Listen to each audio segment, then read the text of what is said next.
Bro kabaddi league season 12 Tamil தலைவாசோட captain and vice captain appoint பண்ணிட்டாங்க. ஒரு நியூ எராவை ஸ்டார்ட் பண்ணிருக்காங்க. புது கேப்டன் வைஸ் கேப்டன் அப்பாயிண்ட் பண்ணி அண்ட் அதை பத்தி தெரிஞ்சுக்கலாம். சாகர் ராத்தி ஏன் ஒதுக்கப்பட்டாருங்கிறதையும் நான் சொல்லிடுறேன். அண்ட் கூடவே பட்னா பைரட்ஸோட captain and vice captain expect பண்ண மாதிரி அனௌன்ஸ் பண்ணிருக்காங்க. அந்த டீடைல்ஸ் கூடவே Mohammad Reza and then Gujarat ஜெயண்ட்ஸோட ஓவர்சீஸ் பிளேயரும் அரைவ் ஆயிட்டாரு நம்ம முகமது ரேசா சாடியோலு. எல்லா டீடைல்ஸும் உங்களுக்காக இந்த வீடியோல. சோ இப்போ வாங்க வீடியோக்குள்ள போகலாம். சார் சார் ஒரு நிமிஷம் சார் சார் ஒரு நிமிஷம் சார் ஒரு நிமிஷம் சார் ஒரே ஒரு 1 நிமிட்டுங்க.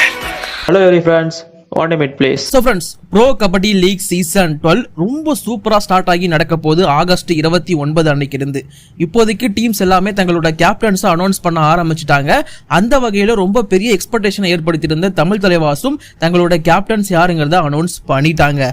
பட் அதை பத்தி நம்ம கடைசியில தான் வழக்கம் போல பேச போறோம். அதற்கு முன்னாடி மேலும் ஒரு சில அப்டேட் இருக்கு, அதை சொல்லிடுறேன். முகமது ரேசா சடுலி சிஎன்ஏ எப்ப வருவார், எப்படி வருவார்னு பல பேர் கேட்டுட்டு இருந்தாங்க. தலைவர் வழக்கம் போல ஸ்வாகா வந்திருந்தாரு. முகமது ரேசா சடுலி சிஎன்ஏ இப்போதைக்கு குஜராத் ஜெயண்ட்ஸோட ஜெர்சியை போட்டு டீம் கூட ஜாயின் பண்ணிட்டாருங்கிறத மட்டும் தெரிஞ்சுக்கோங்க. எஸ், அவர் இப்போ டீம் கூட தான் இருக்காரு. அவர் அரைவான போட்டோல இருந்து இப்போ அவர் டீம் கூட ஜெர்சி போட்டு இருக்கிற ஸ்வாகான போட்டோ வரைக்கும் எல்லாமே ட்ரெண்ட் ஆகிட்டு இருக்கு. ஆக்சுவலி வழக்கமா ஒவ்வொரு சீசனுக்கும் ஒரு ஹேர் ஸ்டைலை வச்சுட்டு வருவாரு. இந்த முறையும் கிருதா பெருசா ஒரு மாதிரி தாடி இல்லாம ஒரு புது ஹேர் ஸ்டைலோட வந்திருக்காரு. ஆக்சுவலி இது அவரோட பர்மனன்ட் ஹேர் ஸ்டைல் கிடையாது. போட்டி ஆடுறப்போ ஹேர் ஸ்டைலை மாத்திட்டு தலைமை வேற ஒரு தகு கொடுப்பாருங்கிறதுல டவுட்டே கிடையாது. ஸோ இப்போதைக்கு முகமது ரேசா சடுலி சிஎன்ஏ அரைவ்டு. நிறைய பேர் எங்கிட்ட இன்ஸ்டால கேட்ட ஒரு பிளேயர் இவர் தான். ப்ரோ முகமது ரேசா சடுலி எப்போ வருவாரு, சொல்லுங்க ப்ரோன்னு கேட்டுட்டே இருந்தீங்க. ஸோ உங்களுக்கான அப்டேட் தான் இது. தலைமை வரப்பவே போட்டோலாம் போட்டு அனௌன்ஸ் பண்ணிட்டு தான் வந்தாரு. அண்ட் கிளப்புமே இப்போதைக்கு கன்ஃபார்ம் பண்ணிட்டாங்க முகமது ரேசா இப்போ இருக்காருன்னு சொல்லிட்டு. அண்ட் அவருமே ஸ்டோரி வச்சு கன்ஃபார்ம் பண்ணிட்டாரு. ஸோ இப்போதைக்கு முகமது ரேசா உள்ள வந்துட்டாரு. மற்ற ஓவர்சீஸ் பிளேயர்ஸ் இன்க்ளூடிங் தமிழ் தலைவாசோட அலிலேசா உட்பட எல்லாருமே தொடர்ந்து வந்துட்டே தான் இருக்காங்க. நான் முன்னாடியே சொன்ன மாதிரி இந்த வாரத்துக்குள்ள எல்லா ஓவர்சீஸ் பிளேயரும் அரைவ் ஆயிடுவாங்க. ஸ்குவாட் ஃபுல் ஸ்ட்ரென்த்தோட பிராக்டிஸ் செஷன் ஆரம்பிச்சிருவாங்க அடுத்த 2 வாரத்துக்கு. ஸோ ஞாபகம் வச்சுக்கோங்க. இப்போதைக்கு கேப்டன்ஸ் அப்டேட்குள்ள வருவோம். So already UP Yoddhas, U Mumba மாதிரியான டீம்ஸ் அபிஷியலா கேப்டன் யாருங்கிறத வைஸ் கேப்டன் யாருங்கிறத சொல்லிட்டாங்க. இப்போதைக்கு பட்னா பைரட்ஸும் தங்களோட கேப்டன் அண்ட் வைஸ் கேப்டன் யாருங்கிறத அனௌன்ஸ் பண்ணிருக்காங்க. கேப்டனா நம்ம எல்லாருமே எக்ஸ்பெக்ட் நீங்க எக்ஸ்பெக்ட் பண்ணீங்கன்னு தெரியல, பட் நான் எல்லா வீடியோஸ்லயும் மென்ஷன் பண்ண அதே பிளேயர் தான் Ankit Jaglan, left corner player and bro kabaddi வரலாற்றிலேயே அதிக விலைக்கு போன ஒரு டிஃபெண்டர் அண்ட் இந்தியன் டிஃபெண்டரும் கூட. தலைவனா தான் இப்போதைக்கு தட்டி தூக்கி இருக்காங்க பட்னா பைரட்ஸ். இப்போதைக்கு பிளேயராவும் எடுத்து அவரை கேப்டனாவும் அப்பாயிண்ட் பண்ணிருக்காங்க. அன்கிட் ஜக்லான் தான் இருப்பாருங்க, நான் முன்னாடி இருந்து இப்போ வரைக்கும் சொல்லிட்டு இருக்கேன். சோ ஆபியஸ் சாய்ஸ் அன்கிட் ஜக்லானை இப்போதைக்கு கேப்டனா அப்பாயிண்ட் பண்ணிருக்காங்க பட்னா பைரட்ஸ். இங்க சர்ப்ரைஸ் ஆகிறதுக்கான விஷயம் எதுவுமே கிடையாதுங்கிறதையும் நான் உங்களுக்கு இது திரும்பவும் சொல்லிக்கிறேன். அண்ட் வைஸ் கேப்டன் அப்படின்னு பார்க்கும்போது தீபக் சிங் ராத்தி.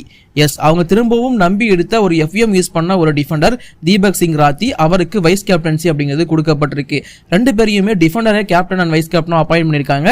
தீபக் சிங் ராத்தி ரைடிங்கும் பண்ணக்கூடிய ஒரு நல்ல ஆல்ரவுண்டர்னு வச்சுக்கோங்களேன். பட் இருந்தாலும் மேக்ஸிமம் அவர் டிஃபெண்டரா தான் கருதப்படுறாரு. சோ லெஃப்ட் கார்னர் பிளேயரை கேப்டனாகவும் ரைட் கவர் பிளேயரை வைஸ் கேப்டனாகவும் போட்டிருக்காங்க பட்னா பைரட்ஸ். கண்டிப்பா எனக்கு சர்ப்ரைஸ் கிடையாது. நீங்க யாச்சும் சர்ப்ரைஸ் ஆனீங்கன்னா மறக்காம கீழே கமெண்ட் பண்ணுங்க. அட்லீஸ்ட் வைஸ் கேப்டன்சியாச்சும் மனிதர் சிங் கொடுத்திருக்கலாமே அப்படின்னு ஒரு சிலர் சொல்லலாம். எஸ், கொடுத்திருக்கலாம்ங்கிறது உங்க ஒப்பீனியனா இருக்கலாம். பட் இருந்தாலும் மனிதர் சிங்குக்கு இந்த வைஸ் கேப்டன்சி கொடுக்கறது அப்படிங்கிறதெல்லாம் பாத்தீங்கன்னா அவரை இன்சல்ட் பண்ற மாதிரி இருக்கும் என்ன பொறுத்த வரைக்கும். சோ எதுவுமே இல்லாம ஒரு பிளேயர் ஆடினா கூட அது பாத்தீங்கன்னா அவருக்கு மரியாதை தான். சோ கேப்டன் வைஸ் கேப்டன்சி அப்படிங்கிறது அவர் கொஞ்சம் இடிக்கும். ஒன்னு கொடுத்தா கேப்டன், இல்ல எதுவுமே இல்லாம ஆடுறது தான் அவருக்கு அவரோட மரியாதைக்கு ஏத்ததா இருக்குங்கிறது என்னோட ஒப்பீனியன். அண்ட் கூடவே அங்க மனிந்தர் சிங் நான் முன்னாடியே சொன்ன மாதிரி ஃபுல் சீசனும் எல்லா போட்டிகளும் ஆடுவாரா அப்படிங்கிறதுலயும் ஒரு பெரிய டவுட் இருக்கு. இப்போதைக்கு அனுகுமார் மனிந்தர் சிங் டீமுக்குள்ள எடுத்திருக்க முக்கியமான ரீசன் யங்ஸ்டர்ஸுக்கு ஒரு கைடன்ஸ் ஆக இருக்கவும், யங்ஸ்டர்ஸுக்கு இவரோட எக்ஸ்பீரியன்ஸ் உதவும் அப்படிங்கிற காரணங்களுக்காக மட்டும்தான் இப்போதைக்கு மனிந்தர் சிங்கை உள்ள எடுத்திருக்காங்க அப்படின்னு தெரிய வந்திருக்கு. கண்டிப்பா ஆட மாட்டாருன்னு நான் சொல்ல வரல, ஆடுவாரு. பட் ஃபுல் சீசனும் எல்லா மேட்சும் ஆடுவாராங்கிறதுல ஒரு பெரிய டவுட் இருக்கு. சோ அதனாலதான் மனிந்தர் சிங்குக்கு கேப்டனோ இல்ல வைஸ் கேப்டன்சியோ போலங்கிறது வச்சுக்கோங்க. இப்போ நாம தமிழ் தலைவாசி இதுக்குள்ள வருவோம். தமிழ் தலைவாசின்னு 2 போஸ்டர் போடுறாங்க. ஒன்னு கேப்டன் பேண்ட் போட்ட கை, இன்னொன்னு வைஸ் கேப்டன்சி பேண்ட் போட்டிருந்த கை. ஸோ இது 2யும் போட்டி யாரா இருக்கலாம். ஸோ கவுண்ட் டவுன் ஸ்டார்டட் அப்படிங்கிற மாதிரி சொல்றாங்க. ஸோ இன்னைக்கு அனௌன்ஸ் பண்ணிடுவாங்கிறது நம்ம எல்லாருக்குமே தெரிஞ்ச விஷயம் தான். நாம எல்லாருமே ஏன் எக்கச்சக்க பேர் ஆசைப்பட்டது கேப்டன் சாகராகவும் வைஸ் கேப்டன் பவன் ஷராவத்தாவும் இருக்கணும்னு சொல்லிட்டு. நான் கூட முன்னாடி வீடியோல அதான் மென்ஷன் பண்ணியிருந்தேன். இன்ஸ்டால கேட்ட பல பேருக்கு மறந்துடாதீங்க, இங்க அர்ஜுன் தேஷ்வாலும் ஒருத்தர் இருக்காரு, சஞ்சு மலியானும் இருக்காரு. ஸோ அந்த பக்கம் போகவும் வாய்ப்பு இருக்குங்கிறதையும் நான் சொல்லியிருந்தேன். நான் சொன்ன மாதிரியே அர்ஜுன் தேஷ்வாலுக்கும் ஒரு பதவி அப்படிங்கிறது கொடுக்கப்பட்டிருக்கு. இங்க காலங்காலமா கேப்டனா டீமோட ஒரு தூணா இருந்த சாகர் ராத்தி ஒதுக்கப்பட்டிருக்கிறார், இல்ல டிராப் செய்யப்பட்டிருக்காருன்னு சொல்லலாம் அவரோட பதவியில் இருந்து. சாகர் ராத்தியை பத்தி கடைசியில பேசுற அதுக்கு முன்னாடி அனௌன்ஸ்மெண்ட் சொல்லிடுறேன். பவன் ஷெராவத்துக்கு ஒரு பயங்கரமான ஒரு போஸ்டர் போட்டு எங்க கேப்டன் அப்படிங்கிற மாதிரி கூலி ஸ்டைல்ல வந்து ரிலீஸ் பண்ணாங்க. So Pawan Sehrawat captain. பவன் ஷெராவத் கேப்டன்ங்கிறது ஆபியஸ் சாய்ஸ். ஏன்னா இந்தியன் கபடி டீமோட கேப்டன் பவன் ஷெராவத் தான். இப்போதைக்கு தலைவன் தான் டாப் இன் கபடியை பொறுத்த வரைக்கும் இந்தியா அளவுல உலக அளவில் அவர் தான் டாப். அப்படி இருக்கிறப்போ ஆக்சுவலி அவரோட ரேட்லாம் கம்மியாச்சு, பட் இருந்தாலும் he is the captain of Indian team, மறந்துடக்கூடாது. ஸோ அப்படி இருக்கிற ஒரு பிளேயரை கேப்டனா அப்பாயின்ட் பண்ணுவாங்கிறதுல ஆச்சரியமே கிடையாதுங்கிறது தான் இங்க உண்மை.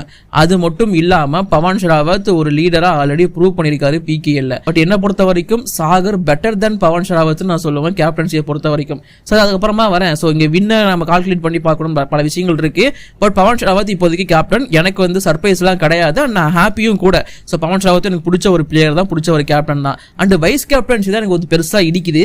வைஸ் கேப்டன்சி அப்படிங்கிறது அர்ஜுன் தேஷ்வாலுக்கு போயிருக்கு. எஸ், ஜெய்ப்பூர் பிங்க் பேந்தர்ஸோட கேப்டனா இருந்தாரு, டீமை நல்லா வழி நடத்தினாரு, எல்லாமே ஓகே தான். பட் இங்க சாகர்னு ஒருத்தர் டீமுக்குள்ள வச்சிருக்கீங்க, அவர் எங்க, அவர் ஏன் நீங்க கண்டிக்கவே இல்லை அப்படிங்கிறது என்னோட கேள்வி. சேம் நிதேஷ்குமார்ங்கிற ஒரு ஃபியூச்சரும் இங்க இருக்கு, அவரையும் பெருசா கண்டிக்கல. சரி ஓகே, அர்ஜுன் தேஷ்வால் எடுத்திருக்காங்க, சஞ்சு பலியானோட செல்ல குழந்தை, அவருக்கு வைஸ் கேப்டன்சி போயிருக்கு. அண்ட் பவன் ஷெராவத் அண்ட் அர்ஜுன் தேஷ்வால் தான் எல்லா போட்டிகளும் ஆடக்கூடிய 2 ரைடர்ஸ். இது எல்லாமே அக்செப்டபிள், எல்லாமே ஓகே தான். அட்லீஸ்ட் 2 வைஸ் கேப்டன்ஸ் ஆச்சு அனௌன்ஸ் பண்ணிருக்கலாம். சாகருக்கு அந்த மரியாதையாச்சும் கொடுத்துருக்கலாங்கிறது என்னோட ஒப்பீனியன். அதுவும் இவங்க பண்ணல. வைஸ் கேப்டன் அப்படின்னு அர்ஜுன் தேஷ்வாலுக்கு மட்டும் கொடுத்துட்டாங்க. மேபி அனௌன்ஸ் பண்ணலாம் சாகர் ராத்தியும் வைஸ் கேப்டன் அப்படிங்கிற மாதிரி, அது அப்பாற்பட்ட விஷயம். சரி, அதை விட்டு தள்ளுங்க. இங்க சாகர் ராத்திக்கு ஏன் வைஸ் கேப்டன்சியோ இல்ல கேப்டன்சியோ கொடுக்கலன்னு கேட்டா அவங்க சொல்லக்கூடிய பதில் என்னவா இருக்கலாம், இல்ல இருக்கும்னு நினைக்கிறீங்கன்னா, சோ சாகர் ராத்திங்கிற ஒரு பிளேயர் இன்ஜுரி ப்ரோன்பா. சோ அவர் வந்து ஃபுல் சீசன் ஆடுறதுக்கான வாய்ப்பு ரொம்ப கம்மி, அதனால நான் வந்து அவருக்கு கொடுக்கல. இப்படிதான் அவங்களோட கான்வர்சேஷன் இருக்க போது. அண்ட் இந்த ஸ்டேட்மெண்ட் தான் எடுத்து வைக்க போறாங்க. சோ இது வந்து ஆல்ரெடி கிரிக்கெட்ல பும்ராவுக்கு நடந்த ஒரு விஷயம் தான். சோ இப்போ சாகர் ராத்திக்கு தமிழ் தலைவாசலம் நடக்குது. எஸ், இது ஏத்துக்கக்கூடிய விஷயம் தான். சாகர் ராத்தி இன்ஜுரி ப்ரோனே, சோ அதனால அவருக்கு கேப்டன்சி கொடுக்கல. பட் அவர் எல்லா சீசனும் இன்ஜுரி ஆயிடுவாரா அப்படிங்கிறதும் எனக்கு ஒரு பெரிய டவுட் இருக்கு. ஸோ இன்ஜுரி இல்லாமல் எல்லா ஃபுல் சீசனும் ஆடினா என்ன பண்ணுவீங்கிற கேள்வியுமே இங்கே இருக்கு. ஓகே, தமிழ் தலைவாஸ் இப்போதைக்கு பவன் ஷெராவத்தை கேப்டனாகவும் அர்ஜுன் தேஷ்வாலை வைஸ் கேப்டனாகவும் அப்பாயின்ட் பண்ணிட்டாங்க. ஸோ ஆல்ரெடி சாகர் ராத்தி இருந்தும் ஒரு கேப்டனா எதுவுமே பண்ணலங்கிறதும் மைண்ட் செட்ல இருந்திருக்கலாம் மேனேஜ்மெண்ட்டுக்கு, அதனால மாத்தி விட்டாங்க. அதான் மெயின் ரீசன். ஸோ இப்படி இருக்கிறப்போ பவன் ஷெராவத்தும் அர்ஜுன் தேஷ்வாலும் வந்து தமிழ் தலைவாஸ்க்கு காப்பியை வாங்கி கொடுத்தாங்கன்னா நம்ம ஒன்றும் வேணான்னு சொல்ல போறது கிடையாது, எங்களுக்குமே ஹாப்பி தான். பட் சாகர் ராத்திங்கிற மனுஷன் அத்தனை காலமா தமிழ் தலைவாசுக்கு உழைச்சிருக்காரு, அவருக்கு ஏதாச்சும் கொடுத்துருக்கலாமேங்கிறது மட்டும் தான் என்னோட சின்ன ஒரு டிசப்பாயின்மெண்டா இருக்கு, மற்றபடி எதுவுமே கிடையாது. ஸோ இந்த கேப்டன் அண்ட் வைஸ் கேப்டன் அப்பாயின்மெண்ட்டை பத்தி உங்களோட ஒப்பீனியன் எதுவாக இருந்தாலும் மறக்காம கீழே கமெண்ட் பண்ணுங்க. அண்ட் நீங்க என்ன எக்ஸ்பெக்ட் பண்ணியிருந்தீங்க, தமிழ் தலைவாஸ் யாரை கேப்டன் அப்பாயின்ட் பண்ணுவாங்க, யாரை வைஸ் கேப்டன் அப்பாயின்ட் பண்ணுவாங்கன்னு நீங்க என்ன எக்ஸ்பெக்ட் பண்ணியிருந்தீங்க அப்படிங்கிறதையும் மறக்காம கீழே கமெண்ட் பண்ணுங்க. சோ இப்போதைக்கு இந்த வீடியோ நான் முடிச்சிருக்கேன். வீடியோ பிடிச்சிருந்தா லைக் பண்ணுங்க, ஷேர் பண்ணுங்க, குற்றம் குறைகள் எதுவாக இருந்தாலும் கீழே கமெண்ட் பண்ணுங்க. Thank you, bye bye guys.